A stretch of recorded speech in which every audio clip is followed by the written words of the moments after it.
Guys आज हमारे पास एक और रिपोर्ट आई थी। हमारे पास बहुत सारी डेली रिपोर्ट आती है, मैं वीडियो इतनी रिपोर्ट बना नहीं पाता, बहुत सारी छोड़ देता हूँ जो नेचुरली होती है, मैं उनको नहीं कुछ कमी देखता हूँ तभी मैं उसके ऊपर वीडियो बनाता हूँ, ताकि आप अच्छी तरीके से समझ सकें कि हम कमी कहाँ कर रहे हैं, उसको बदलाव लाना है। जैसे कि हमारे पास एक रिपोर्ट आई, इस रिपोर्ट में पेशेंट ने क्या देखा कि रिपोर्ट कराई लेकिन अच्छे लैब से नहीं कराई। तो आप अच्छे लैब को भी ध्यान दो कि हम अपनी रिपोर्ट को अच्छे लैब से करानी है। जैसे कि इस पेशेंट ने अपनी रिपोर्ट टेस्ट कराया और इस टेस्ट में आप देख सकते हो कि उन्होंने कुछ चीजें शो की, ज्यादा चीजें शो नहीं की। जैसे कि जैसे कि इसको देखिए, सबसे पहले उन्होंने सीमन एग्जामिनेशन को बोला कि हम सीमन एग्जामिनेशन कर रहे हैं। इस पेशेंट की जो एज है वो 31 साल है। नोट करिए, मैं नाम किसी का कभी भी रिपोर्ट में नहीं दिखाता कि इस पेशेंट का नाम है, मैं एज दिखा देता हूं, कब की रिपोर्ट है ये दिखा देता हूं। ठीक है, ज्यादा कुछ शो नहीं करता, मैं उसकी पर्सनल इंफॉर्मेशन शो नहीं करता किसी पेशेंट की, मैं सिर्फ आपको गाइड करता हूं। और आपको यदि जो आप रिपोर्ट भेजते हैं आप मुझे भेजो, मैं आपको कभी भी ऐसी चीजें आपको देखने को नहीं मिलेगा कि मैं आपको सोशल मीडिया पर आपको गलत तरीके से एडवाइस करूं या फिर आपको गलत एडवाइस करूं, साथ ही साथ कुछ आपकी रिपोर्ट इंफॉर्मेशन चीजों को लीक करूं, ऐसा कुछ नहीं होगा।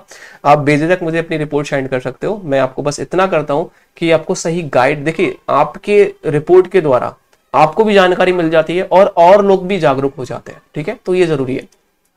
जैसे कि इस रिपोर्ट में हम जाते हैं और चेक करते हैं, तो यहां है सीमन एग्जामिनेशन, पहला देखिए पॉइंट। उसके बाद में हमने क्या किया, हमने एक फिजिकल रिपोर्ट चेक करते हैं। सबसे पहले फिजिकल देखते हैं कि उसमें क्या क्या देखने को मिला। तो देखो उसमें एक अपसेंट कलर क्या है, कलर उसमें मिल्की देखने को मिला, मिल्की कलर।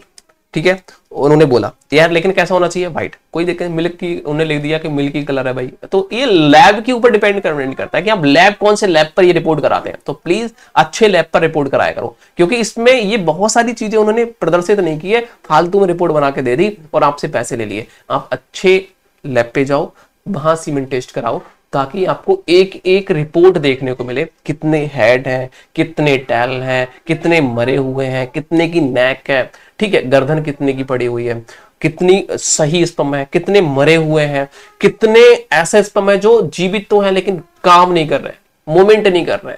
समझ रहे ना, मैं अच्छी भाषा में समझा रहा हूं। तो इसको आप अच्छे लैब पे कराया करो। जैसे कि इस पेशेंट ने कराया, इसको पता ही नहीं है कहां कराना चाहिए, तो आप इनको कैसे प्रदर्शित करोगे कि ये पेशेंट ठीक है गलत है। अब यहां तुम ध्यान देखो, मैं आपको समझा रहा हूं कैसे प्रदर्शित नहीं कर सकते। देखिए उन्होंने क्या किया है, स्पर्म काउंट में हम जाते हैं, स्पर्म काउंट कितना है, होना कितना चाहिए, उन्होंने कहा है 30 से 70 मिलियन प्रति एमएल के हिसाब से होना चाहिए। इस पेशेंट का कितना है, 22 मिलियन है, मतलब कि लो स्पर्म काउंट है। बस उन्होंने कह दिया कि भाई आपको लो स्पर्म काउंट है, आप अपना इलाज कराओ, ये देख दिया। लेकिन स्पर्म काउंट से हमें कुछ लेना देना नहीं है मेरे दोस्त। क्यों क्यों नहीं है, देखिए हमें क्यों नहीं है, जानिए हमें क्यों नहीं है। क्योंकि हमें सिर्फ मतलब होता है, हमें देखिए हमारे अंदर 20 मिलियन स्पर्म है, लेकिन WHO की रिपोर्ट के अनुसार क्या बोला उन्होंने गाइड किया है, उन्होंने एक नोटिस दिया है कि यदि किसी पेशेंट का, WHO जो है उन्होंने एक नोटिस दिया है कि जो पेशेंट है उसके यदि 15 मिलियन स्पर्म है और उसके रैपिड एक्टिविटी या फिर एक्टिविटी मोटिबिलिटी, मतलब जीवित और वो रैपिड मोटिबिलिटी वाले, एक्टिव मोटिबिलिटी वाले जो स्पर्म है वो 32% से ऊपर है, तो वो बेबी कंसीव कर सकता है, वो नेचुरली बेबी कंसीव कर सकता है, उसे किसी भी टेक्नोलॉजी IVF या IUI की आवश्यकता नहीं है। बट अब इसमें कैसे प्रदर्शित करोगे कि इसमें कितने जीवित है और कितने मरे हुए हैं। उन्होंने क्या किया, देखिए जो हमारे जो हमारे काउंट होते हैं, याद रखिए जो हमारे काउंट होते हैं वो काउंटों को गिना जाता है, मतलब चाहे वो जिंदा हो, चाहे वो मरे हुए हो, चाहे वो चल रहे हो, उन सबको गिनकर एक नोट, एक छोटे से पैमाने में नोट करके इनकी कल्पना की जाती है कि इतने स्पर्म है पेशेंट के। तो उन्होंने क्या किया, मरे हुए, जिंदा नहीं, जिसकी टांग अलग है, मतलब कह सकते हो पूंछ अलग है, सिर अलग है, गर्दन अलग है, ऐसे स्पर्म को भी काउंट किया जाता है। तो हमें ऐसे स्पर्म की आवश्यकता नहीं होती, हमें स्पर्म की आवश्यकता होती है रैपिड वाले और एक्टिव मोटिबिलिटी वाले, ठीक है, जो सीधी दिशा में चलते हैं और जो काफी तेज मूवमेंट करते हैं, काफी तेज गति से चलते हैं। ठीक है, हमें गतिहीन की आवश्यकता नहीं है, हमें मरे हुए डेड स्पर्म की आवश्यकता नहीं है। तो इसमें सारी चीजें क्या होती है, वो सभी गिन के प्रदर्शित किए जाते हैं स्पर्म काउंट के अंदर कि इस पेशेंट के अंदर इतने स्पर्म पाए गए, चाहे वो जिंदा हो या फिर मरे हुए हो। समझ गए मेरी बात को। अब हमें यहां पर एक मोटिबिलिटी प्रदर्शित की जाती है, जैसे कि इसमें की गई है। उन्होंने यह कहा है कि आधे घंटे बाद हमने स्पर्म को देखा तो उसमें 65% मोटिबिलिटी थी, मतलब कि मोटिबिलिटी मतलब जीवित थे। अब मोटिबिलिटी के अंदर 3 प्रकार की मोटिबिलिटी होती है, शायद आप भी जानते होंगे, मैंने पहले भी स्पर्म में इसको प्रदर्शित किया है कि 3 प्रकार की होती है। एक तो होती है एक्टिव वाली, एक होती है सुग्रिप्सिल वाली, एक होती है नॉन मोटिव वाली। मतलब मरे हुए एक ऐसे स्पर्म जो एक वहीं पर जहां पर हैं वहीं पर हिल डुल रहे हैं, वह थोड़े से चल पड़ रहे हैं, वो काफी गति नहीं कर पा रहे उनमें कुछ ना कुछ कमियां हैं, कुछ ना कुछ दिक्कतें हैं, उनके अंदर एनर्जी नहीं है, उनके अंदर ताकत नहीं है जिसकी वजह से वो चल पाए। तो ऐसे एक है, एक रैपिड मोटिबिलिटी है जो बहुत तेज गति से दौड़ रहा है। तो ये 3 प्रकार के होते हैं। अब बताइए इसमें कैसे प्रदर्शित हो। यदि 65% में हम 3 जगह बांटेंगे तो भी तो वो रैपिड मोटिबिलिटी नहीं निकल के आएगी ना। तो आपसे अनुरोध है कि जब भी आप लैब में टेस्ट कराएं तो आप उससे टेस्ट रिपोर्ट उससे बोलें।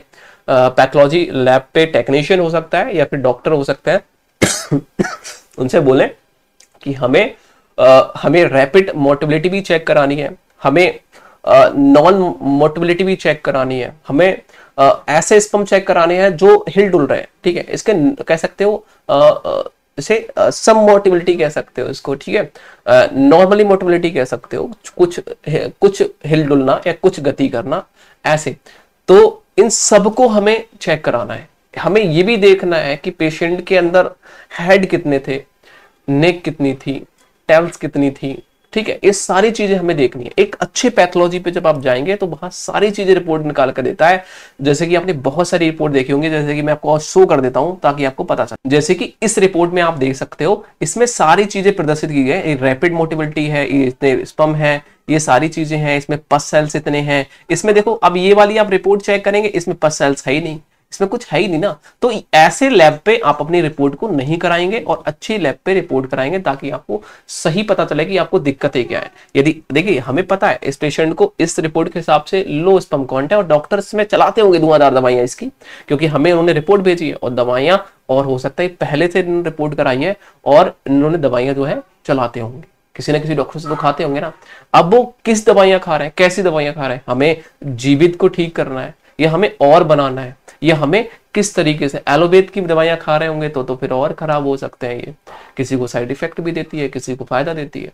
तो हम आयुर्वेद की दवाइयों पे जाएंगे, एलोपैथ की नहीं जाएंगे। ठीक है, तो हम आयुर्वेद की ओर जाते हैं। हमेशा मैं गाइड करता हूं कि जब भी हम स्पर्म एग्जामिनेशन जब भी कराएं और उसमें कोई कमी आए तो आप प्लीज आयुर्वेदिक मेडिसिन का इस्तेमाल करें जल्दी ठीक होने के लिए, जड़ से ठीक होने के लिए कह सकते हो। ठीक है, और कोई दिक्कतें नहीं आएंगी। फिर भी कोई डाउट है तो कमेंट सेक्शन में पूछ सकते हो, फिर मुझसे डायरेक्टली कांटेक्ट कर सकते हो। मैं आपको सही गाइड करूंगा।